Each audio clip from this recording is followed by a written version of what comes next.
আসসালামু আলাইকুম। আজকে কিছু কথা বলার জন্য ভিডিওতে আসছি।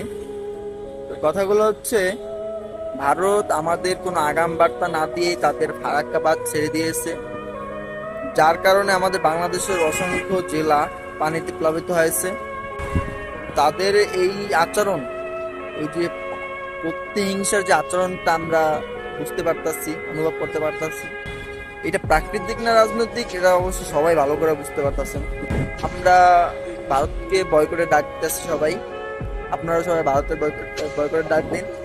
এতদিন শুধু আমরা ভারতের কিছু পণ্য বয়কট করছি, বাট আজ থেকে ভারতের সকল ধরনের পণ্য, মালামাল সামগ্রী এবং যানবাহন, যাতায়াত, যাই বলেন, যা আসছে বাংলাদেশে, ভারতের যে সকল জিনিস আসছে সব কিছুকে আমরা বয়কট করতেছি।